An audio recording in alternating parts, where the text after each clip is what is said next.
মন্ত্রিসভা ও সংসদ সদস্যদের শপথ অনুষ্ঠান দীর্ঘ প্রথা ভেঙে এবার জাতীয় সংসদের দক্ষিণ প্লাজায় অনুষ্ঠিত হবে শপথ অনুষ্ঠান। যোগ দেবেন দেশি বিদেশি অতিথিরা। এ নিয়ে আরও জানাতে সংসদ ভবনের সামনে থেকে যুক্ত হচ্ছেন মিয়া আমিরুল। আমিরুল, শপথ অনুষ্ঠানের প্রস্তুতি এখন কেমন দেখতে পাচ্ছেন? নিরাপত্তা ব্যবস্থা কেমন থাকবে? রাত্রি, আপনার দ্বিতীয় কথা যদি বলি, আপনি নিশ্চয়ই আমার পেছনে লক্ষ্য করছেন যে আইন শৃঙ্খলা রক্ষাকারী বাহিনীর যে সদস্যরা তাদের তৎপরতা কিন্তু বেড়েছে। আমরা সকাল থেকে এখানে অবস্থান করছিলাম সংসদ ভবনের আশপাশে, যেমনই লক্ষ্য করছিলাম সময়ের সাথে সাথেই মূলত আইন শৃঙ্খলা রক্ষাকারী বাহিনীর যে তৎপরতা সেটি বাড়ানো হয়েছে।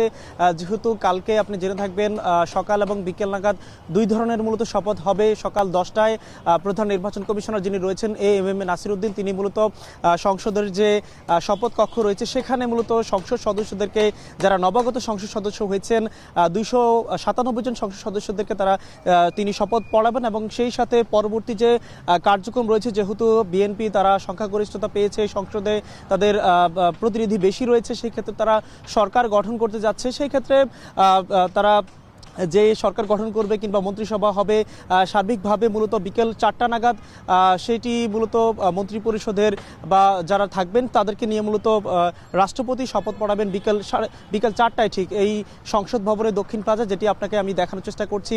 আপনিও ঠিক নিশ্চয় লক্ষ্য করছেন এখানে যারা কর্মকর্তা রয়েছে সংসদ সচিবালয়ের, তাদের তৎপরতা বেলা বাড়ার সাথে সাথে আমরা যেমনই লক্ষ্য করছিলাম একেবারে শেষ সময়ের যেটি থাকে ধোয়া মোছা থেকে শুরু করে সৌন্দর্য বর্ধনের কাজ, এবং সার্বিকভাবে এখন নিশ্চয় লক্ষ্য করছেন যে আইন শৃঙ্খলা রক্ষাকারী বাহিনীর যে সদস্যরা রয়েছেন ডগ স্কোয়াডের, আমরা দেখতে পাচ্ছিলাম তারা কিন্তু একেবারে শেষ সময়ের যে প্রস্তুতি সেটি ঝালাই করে নিচ্ছেন যেন কোনো ধরনের বিঘ্ন না ঘটে। যেহেতু এবার আমরা এই আয়োজনে প্রায় 1200-এরও বেশি দেশি বিদেশি এখানে অতিথি আসবেন, এবং সেই সাথে 13 দেশের সরকার প্রধানও এখানে আমন্ত্রিত হয়েছেন, তারাও কিন্তু আসতে যাচ্ছেন। এবং সার্বিকভাবে যেহেতু বলা চলে এখানে আইন শৃঙ্খলার একটি বিষয় রয়েছে, সেটি নিশ্চিত করার কিন্তু চেষ্টা করা হচ্ছে এখানে যারা রয়েছেন তাদের পক্ষ থেকে।